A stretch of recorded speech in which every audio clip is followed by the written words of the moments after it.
Make some noise one time for HB. Trouble. Trouble, babe. Yeah, I'm in the building. You know, they don't even know too much about that movie. I ain't even really gave them too much on that end. I was showing them different footage and shit while we were filming. Uh-huh. My bad. Man, our bleep game, Oh, okay. our bleep game is I was strong. like, I'm already getting to it. Yeah, but I ain't say nothing about it. Cause I wasn't even giving them the project until just like last week. I going to let them know like, all right, I'm finna have something coming. Cause first I was just gonna slap them on across the mouth with it and just drop it on that. I'm like, let's get to it, man. But we've been working hard, like especially like over the last 2 years. We've been locked. Cause that actually when me and Mike first started building up on the Edgewood project, I had to actually get up out my comfort zone. Cause I hate going to Tree Sound Studio. It's so far. It's so far away. And I love everybody over there. Molly, Groove, everybody. Nah, they definitely good people out there. You feel me? And like at one point in time, she was like, "Troy, you can come out here GP just out of love, like come rocking with you." Like, but I was like, man, I can't take that drive. Like, yeah, I been done dozed and swerved all through the straightaway. Yeah, it be over with for the school. You be waking up seeing me on the news. So you know what I mean? Lord willing, that ain't happening about no nothing. But I just stepped out like, let's do it. So me and Mike actually went out there. We got the project knocked out probably in like 2-3 weeks, like truthfully. But I just love recording and making music too though, so we just kept it going and just kept building. I can't tell you how many times we changed the track list for Edgewood because I was just making so much crazy music. Yo, and Mike Will Made It is one of those geniuses that I don't even really feel like gets like all the props he deserves for what he does. He has a special ear. For sure, whether it's working with a guy like you, whether it's working with Ray Sherman, whether it's working with Ears to the Street, whether it's even working with somebody like Miley Cyrus. Yeah, for sure. He has his thumb on the pulse in a certain way where the Katy streets Perry, connect the with Futures, it and it all goes that. pop sometimes. Yeah, but Mike, like one of them dudes, like you say, he definitely I don't feel like he get the credit he deserves with them thing, but I mean, it was to say your B-roll still rolling, you feel me? You be able to take care of your family, so it's like for different people to each his own, I guess, like which is more important, like the fame or you just being able to handle your business as long as it coming through on them back ends, you know? Yeah. But like Mike, one of them dudes, like Mike had done been on my case, like truth be told, Mike been on my case like since I first came in the game, bro. Like we used to be there day for day, like me and him in the future. It was just like that. Like he was just always on me, but I wasn't taking the music too serious about that. Like, you know, you're running through so many walls and so many trials in it, like I wasn't really knowing the game, so I would flake straight on out of it. Like, man, I'm finna go to the hood, man. I'm not.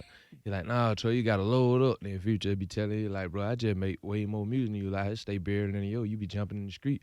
And that's what it turned into, you know what I'm saying? So I started seeing that. I was able to see. I guess I just needed to see, like, that it could really happen, like it was really possible. So when I seen what the level that they started going with it, like from the back end, I might be in the hood and I'm seeing, like, Mike Will Made It going crazy, doing Katy Perry song.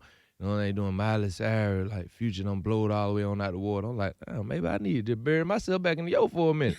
And he actually ended up coming back to the A and called me out the wig one day, like, Troy, like, what you on? I was like, you ain't been going in? I was like, ain't here and there, man. He was like, man, you supposed to been out of here school. He was like, you got the streets, like the lady love you, bro. Like you make the dopest music, bro. You supposed to been out of here, like I'm really, like I'm with you, bro. I'm ready to stand all the way behind it. Like, come out here to Tree Sound. That when Tree Sound came back up, I was, man.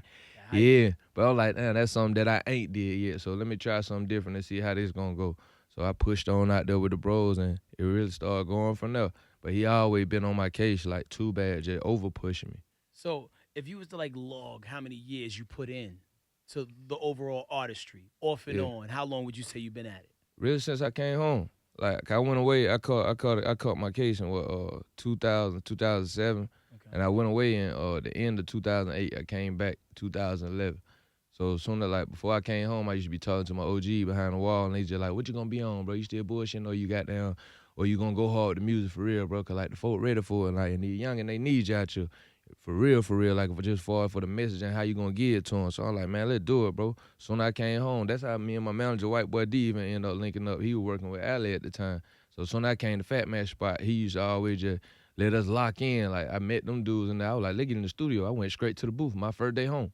Yeah, and we went straight in there. I just started going crazy, and White Boy D was smelling where I was coming from.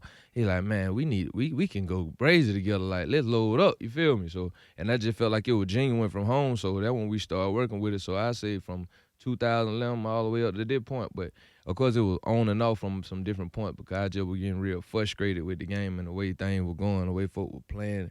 You know what I'm saying? So I would take a year off, I'll take 6 months, you know, and then I get right back to it. But Zay Tovin, shout out to Zay Tovin for a minute too. That's one of my loves right there. Like, Zay Tovin? Yeah, Zay Tovin. Such a solid dude. It's solid.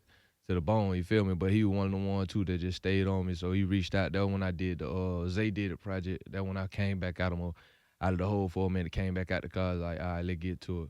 No doubt. Yeah. Now, behind a lot of the dopest artists in the world is a down-ass white boy in a lot of situations. True story. So, White Boy D, who's actually like in the background over there, how did he find you? I mean, I know, like, you know, it was the Alley Boy connections or whatnot, but, like, how did he find you and what made you trust him? Because there's a lot of times people view, It like, would be people slime with black ball. as- Yeah, they look at you like a free Outsiders, bankroll, you know, yeah. try to work in and get ghosts on you. Yeah. But like I was saying, like, as soon as I came home, I went to Fat Match spot because all the bros used to be over there. They were working with Ali at the time.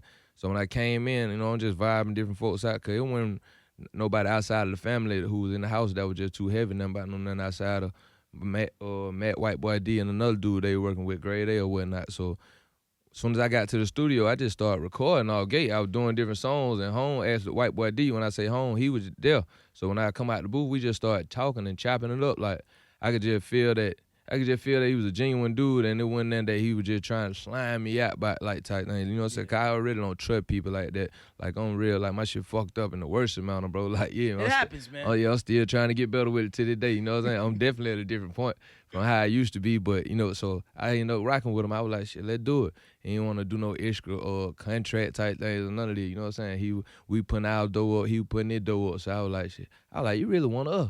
Yeah, like for real, he like my white brother. Down by law. Like, yeah, nah, solid dude for real. So he definitely a part of what helped me push me hard in the beginning.